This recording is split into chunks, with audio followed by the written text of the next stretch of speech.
Hey, hi, ho, and howdy, everybody. My name is Shannon L. Shook, and welcome to episode number 40, I think. I think it's 40. I swore in the last episode was 39. So yeah, 40 of episode Katawa, God damn it, of Katawa Shoujo. Yeah. In the last episode, god damn it, headphones. I have had just the utmost of a goddamn day. You're not helping. Fuck. Anyway, in the last episode of Katawa Shoujo, I apologize for no music. Apparently, he asked us a question. In the last episode, we went up with RIN to a lovely hilltop in the middle of, a place, and there was dandelions everywhere, and then she was all like, I got a bunch of shit to say to your face, and I was like, what, we didn't say anything, and I was like, and I was like, I don't even know what the fuck you just said, but you're adorable when you're like that. It's not what it was like, but it's what was in my heart, okay? I'm a romantic. Don't judge me. Anyway, so in the last episode we did that. In this episode, I have no idea what's going to happen. Because despite having played through this entire fucking game, I can't remember shit.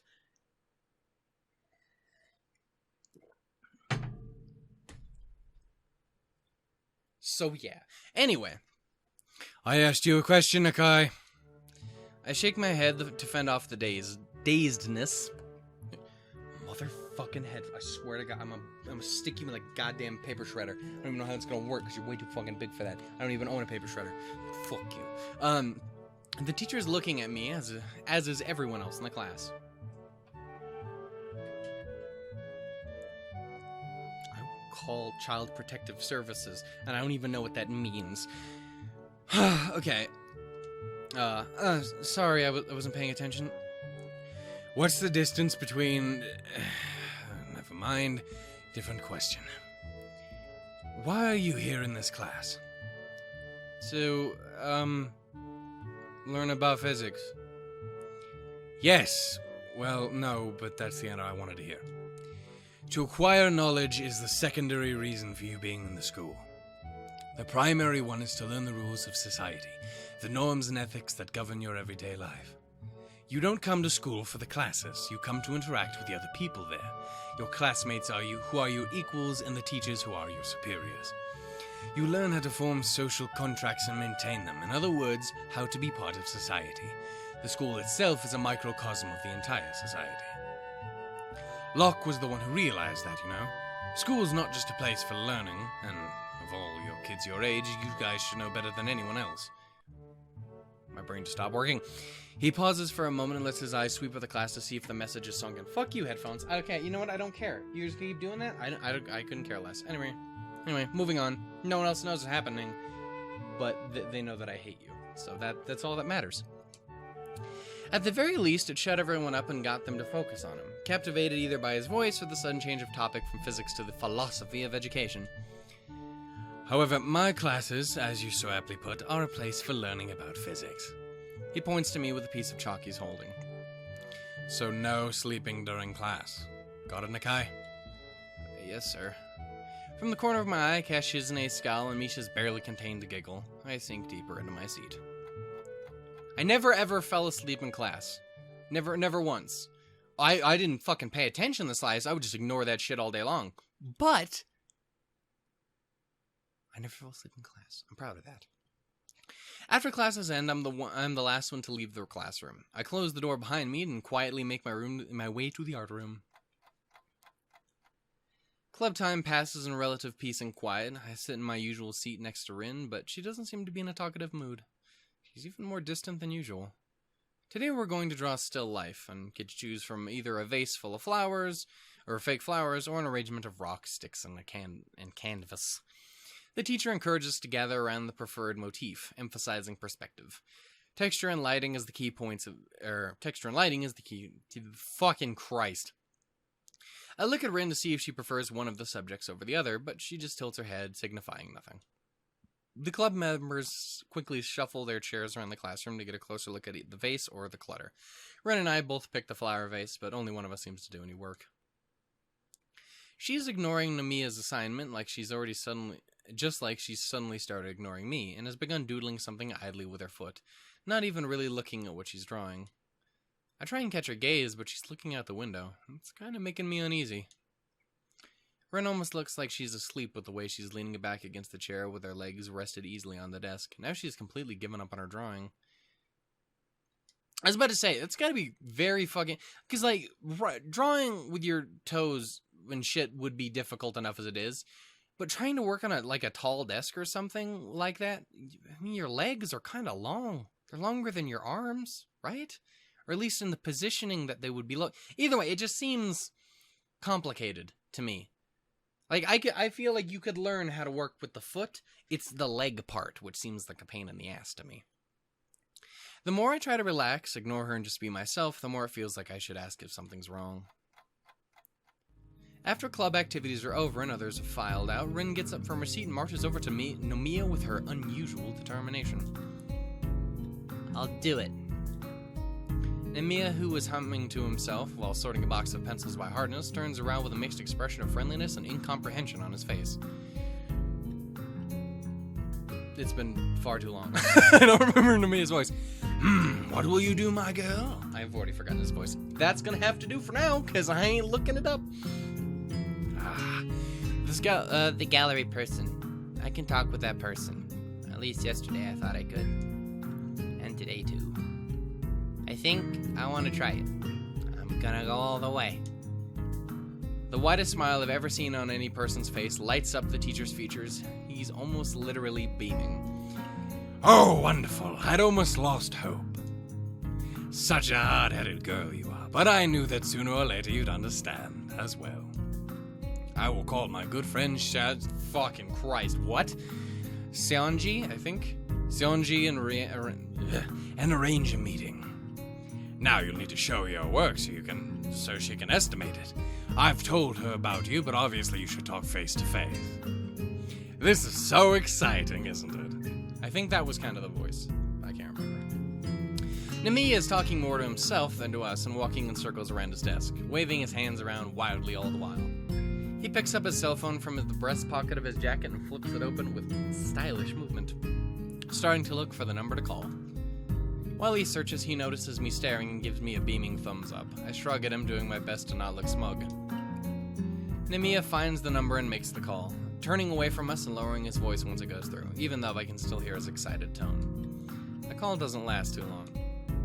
Fabulous! Sei is in the art gallery right now, and she said we could stop by, if that's fine. This is most excellent. Do you have some kind of portfolio to show, Rin? She just shakes her head at the question. Never fear, I've taken some photos of your paintings. We can bring those and maybe a couple of originals with us. Those will be quite sufficient for now. Fuck, this voice hurts. There should be some recent ones around here in the back, right? Oh, God. Coffee, save me. Somebody save me. Okay. He pulls out a folder full of photos out of a desk drawer, then charges towards the back where there's a small storage room and extra cabinets for all the materials and tools the art classes and club use. He soon finds what he was looking for and crudely wraps two of Rin's paintings in some brown packing paper. Nakai, would you carry these to my car? I pick up the two oil paintings. They aren't heavy, but they do make navigation somewhat cumbersome as I follow Nomiya and Rin to the parking lot. Nomiya has a pretty nice car, not something I'd expect a high school teacher to drive. I wonder what kind of salaries there in a Yamaku. The canvases are stuffed into the trunk where they just barely fit. At the teacher's over-enthusiastic prompting, I get in the car along with them. Rin answers my questioning stare with a confirming nod and a nonchalant shrug. I guess I've become some sort of assistant for her now. I mean, somebody's got to carry that stuff. She ain't got no arms. Okay. Nomiya doesn't go light on the pedal. The smooth ride takes just about 10 minutes to bring us to the city center, where we pull into a tiny parking lot and get out of the car. I pick up the paintings again, looking around. It's just like any city in Japan, really. Same style of buildings, people hurrying here and there. Office workers sweating in their suits in the summer heat. Oh god, that sounds rough. Suits. Heat. Okay. Wide tree-lined streets aren't something you see everywhere, though. Maybe they are this city's speciality. I definitely has the feeling of the feel of a city, which I thought I'd already forgotten, and feel immediately comfortable walking around. I haven't actually been here before. You have in another life, my boy. No, in that case, it's about time. It's a great city, lots of wonderful folk around here, and most important of all, a vibrant cultural life. Ah, Say's place is just around the corner. The 22nd corner. After turning around 3 more corners, Nomiya stops in front of a door. There's a nameplate in big red letters over it, 22nd corner. Is this really the 22nd corner? Of what? That's bothering me too. I mean, where to start counting and which way do you count? Rin gets worked up over the strangest things. Unlike me, Nomiya ignores her completely and pushes the door open. The gallery is very clean looking and the air conditioning makes it cool and very comfortable. The white walls and big windows facing into the busy street make the whole place feel airy and bright. Though nobody's around whom I can see, however. Most of the floor space is empty and only a few large tables and a counter for furniture. There are paintings too, of course. Poster advertises an exhibition of an artist I've never heard of.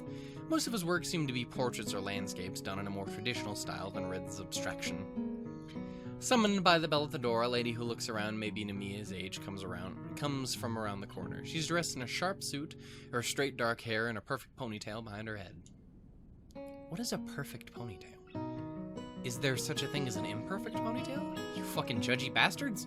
A pair of flashy, expensive-looking eyeglasses frame her eyes. On second glance, I'm not so sure of her age anymore. She looks old and yet not actually old. Say, hello! She clearly recognizes the teacher, greeting him warmly. Oh, there you are, Shinichi. And so quickly. I take it that these two are your students. Indeed. Let me introduce you. This is Rin Tezuka, the one I spoke to you about, and that healthy-looking lad over there is Hisao Nakai. She takes a long, hard look at the both of us, especially Rin, and feels as if we're being evaluated, that a worth of some abstract kind is being calculated for us. Her eyes linger for a long time on Rin. On her eyes, her empty sleeves tied in knots, her posture. Sei takes her first impression of Rin with an intensity I've not seen used by anyone else before. Once finished, she smiles amiably. Pleased to meet you both. My name is Sei Shionji, and I'm the owner of this gallery. Could I maybe offer you some tea? Oh no, thank you, we're fine. Let us get down to business. Hey bitch, maybe I want some tea. Don't you answer for me. Okay. I lay the paintings on the tabletop to give the gallery owner a better view, and Nomiya puts out his folder of photos. The old lady studies Rin's works carefully, absent-mindedly brushing her cheek with her fingers while letting her gaze sweep over the paintings. Her eyes remind me of a bird of prey of some sort. They're so sharp and somehow very calculating. She takes her time, slowly going over the paintings in order without uttering a single word. Even the teacher looks very nervous. He tries to point out certain details and other things about Rin's work, but it seems like she's not listening. While Nomiya and I keep looking at Sei, trying to look for some hint of reaction in the gallery owner's face, Rin lets her gaze wander around the gallery space. Suddenly, she pipes up. Is this really the 22nd corner? Sei raises her gaze from the paintings to look at Rin, but doesn't answer. That's probably for the best. She takes stock of Rin's slouchy posture and her dreamy eyes that are again moving restlessly about. The way Rin seems to be detached from a situation that's supposed to be very important for her annoys me just a little bit. I am practically holding my breath here. After Sei has gone through all Nomiya's photos and inspected the 2 oil paintings I hauled here, she goes through all the material again, this time at a quicker pace. Finally, she gives her verdict. I like it. Though, if you don't mind me saying, you're still a bit immature. Searching for your own direction, perhaps? She picks up one of the photos. Still, just look at this. I just can't take my eyes off of it. Like a little kitten playing around. That's what your art makes me feel, young lady. Thank you. I think. Nobody's ever said that to me before. I think. That's all Rin has to say. Something about what the gallery owner says and how she says it makes it sound patronizing to me, but I hold my tongue. Anyway, what a wonderful imagination, though, isn't it? Fuck. I've always said that Tezuka has a great eye for composition and color harmony. And technique. Remember, all of these are done with her feet. Of course, she'd still need to put some of the simpler ones on display too, for the lay people. Right, Say? The teacher snorts derisively. Rice? Oh, I could go for some of that right now. You know how that Philistines, what do they understand about real art? They'd just be at a loss without the abstractions and themes here. How can I talk like this forever? My voice hurts. But it'll generate more publicity, and that's good, isn't it? Say smiles gently at Namiya's remark and then turns back to the paintings. I wonder. To tell you the truth, I don't know if all this makes an exhibition. Even if I like it, I don't get the feel of a theme, of cohesion. There is no... whatever the fuck that word is. And really, who would expect such from a young artist like the kitten here? Oh, no. That's definitely doable. Especially if we get a few new pieces and touch up some old ones. I don't mind painting more. I'll do anything. That's a bit of a stretch. Trust me, I wouldn't have come to you if I didn't believe Tezuka was ready. You can see it too, can't you? I know exactly what her kind is capable of, and you know too. Those words give the gallerist lady a pause. A hollow, bottomless look takes over her eyes for a moment, as if she was looking through or maybe past Namiya. She says nothing, but her mouth becomes a tight, flat line as if stretched. Finally, the moment passes. Is that what you're saying? That's what I'm saying. Sei sighs and takes a few steps, walking in a circle as if it helped organize her thoughts. She takes another look at a photo of the painting she particularly liked, the one that made her call Rin a kitten. She places her hand over her mouth, lost for words. After a few moments, she shakes her head. I don't know what to say. After seeing you, dear, and these paintings of yours, would you excuse us for a moment? I want to talk to your teacher in private for a bit. Sei draws the art teacher aside, then they talk in hushed tones for a while. I can't hear what they're saying, but over her shoulder I can see the lines around the corners of her mouth tighten as she motions with her hands in time with her words. The expression on her face is... what kind of expression is it? I couldn't say. Once they're done discussing whatever they had to discuss, they give one another a serious look. I feel something that goes beyond mere words transpiring there. They walk back to us. Sei looks seriously at Rin, her left hand reaching as if instinctively towards a pack of cigarettes that's lying on the table. She picks the pack up and extracts one, looks at it absent-mindedly as if now only realizing she did so, and puts it back. Finally, she locks eyes with Rin, evaluating her once more. All right, little kitten, I'm going to believe in you. I will display your paintings in here, but from what I can see that this is not enough. You don't really have a cohesive theme, and you don't have... oh, shit. What am I doing? Okay. And you don't have enough of it. And you don't have enough of the good stuff. There we go. God damn it. Eventually we got there. You're going to have to work hard to actually get something that we can put on exhibit here. I know. It's a good thing my gallery is so small, no? Rin already spends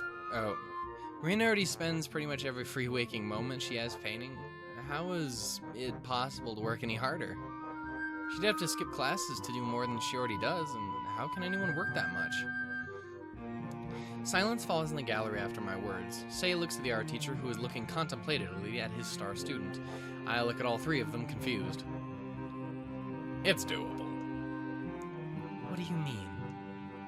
I mean, the school is special. The board puts great value on such things as this. I'm sure I could arrange some leave from her.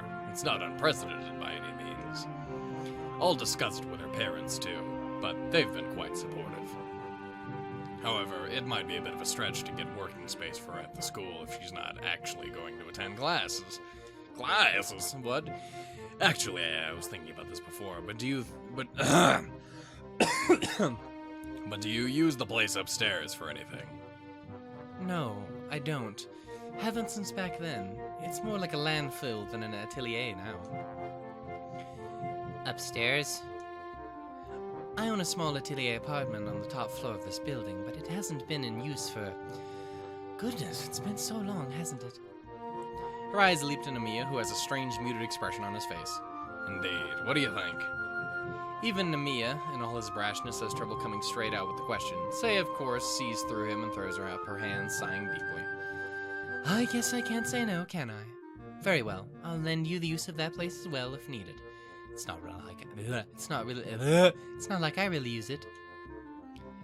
Excellent. I knew I could count on you. Don't celebrate yet.